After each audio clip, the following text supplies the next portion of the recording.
So ನಾವು ಹುಟ್ಟಿರೋ ಈ ಮಣ್ಣಿನ ಬಗ್ಗೆ ಗೊತ್ತಾ? ಈ ಮಣ್ಣಲ್ಲಿ ಹುಟ್ಟಿರೋ ನಾವು ಎಷ್ಟು ಪುಣ್ಯವಂತರು ಅನ್ನೋದು ಗೊತ್ತಾ? ಬೇರೆ ರಾಜ್ಯದವರು ಯಾಕೆ ನೀವು ಭಾಷೆ ನೀರಿಗೆ ನೀವು ಇಷ್ಟೊಂದು ಹೋರಾಟ ಮಾಡ್ತೀರಾ ಅಂದ್ರೆ ಅವ್ರೆಲ್ರಿಗೂ ಈ ವಿಡಿಯೋನೇ ಉತ್ತರ.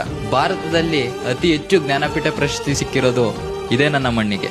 ಭಾರತದ ಮೊದಲ ಮಹಿಳಾ ಸ್ವತಂತ್ರ ಹೋರಾಟಗಾರ್ತಿಯಾದಂತ ಕಿತ್ತೂರು ರಾಣಿ ಚೆನ್ನಮ್ಮ ಅವರು ಹುಟ್ಟಿದ್ದು ಇದೇ ನನ್ನ ಮಣ್ಣಲ್ಲಿ.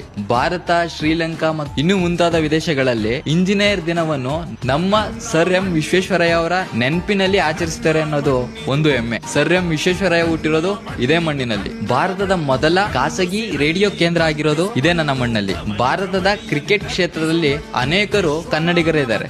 ಭಾರತದಲ್ಲಿ ಅತಿ ಹೆಚ್ಚು ಕಾಫಿ ಮತ್ತು ರೇಷ್ಮೆ ಉತ್ಪಾದನೆ ಮಾಡ್ತಾ ಇರೋದು ಇದೇ ನನ್ನ ಮಣ್ಣಿನಲ್ಲಿ. ಭಾರತದ ಅಧಿಕೃತ ರಾಷ್ಟ್ರಧ್ವಜವನ್ನು ಇದೇ ನನ್ನ ಮಣ್ಣಿನಲ್ಲೇ ತಯಾರು ಮಾಡೋದು. ಭಾರತದ 3ನೇ ಅತಿ ದೊಡ್ಡ ಆರ್ಥಿಕತೆ ಇರೋದು ಇದೇ ನನ್ನ ಮಣ್ಣಿಗೆ. ಭಾರತದ ಅತಿ ಹೆಚ್ಚು ರಾಗಿ ಉತ್ಪಾದನೆ ಮಾಡೋದು ಇದೇ ನನ್ನ ಮಣ್ಣಿಗೆ. ಏಷ್ಯಾದ ಜಲವಿದ್ಯುತ್ ಸ್ಥಾವರವನ್ನು ಸ್ಥಾಪಿಸಿರೋದು ಇದೇ ನನ್ನ ಮಣ್ಣಿನಲ್ಲಿ. ತಮಿಳುನಾಡಿನ ಸೂಪರ್ ಸ್ಟಾರ್ ರಜನಿಕಾಂತ್ ಹುಟ್ಟಿದ್ದು ಇದೇ ಮಣ್ಣಲ್ಲಿ. ಅಷ್ಟೇ ಯಾಕೆ, ನಾವು ನೀವು ಹುಟ್ಟಿರೋದು ಇದೇ ಮಣ್ಣಲ್ಲಿ. ನಮ್ಮ ಶಂಕರಣ್ಣ ಅವರ ಡೈರೆಕ್ಷನ್ ಬಂದಂತ ಭಾರತದ ಮೊಟ್ಟ ಮೊದಲ ಅಂಡರ್ ವಾಟರ್ ಚಲನಚಿತ್ರ ಇದೇ ನನ್ನ ಮಣ್ಣಲ್ಲಿ ಶೂಟಿಂಗ್ ಆಗಿರೋದು.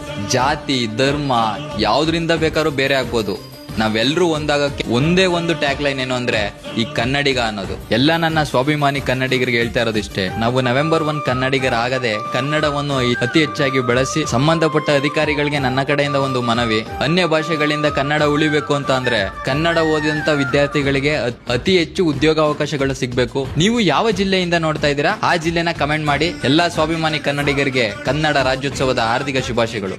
ಜೈ ಹಿಂದ್, ಜೈ ಕರ್ನಾಟಕ ಮಾತೆ.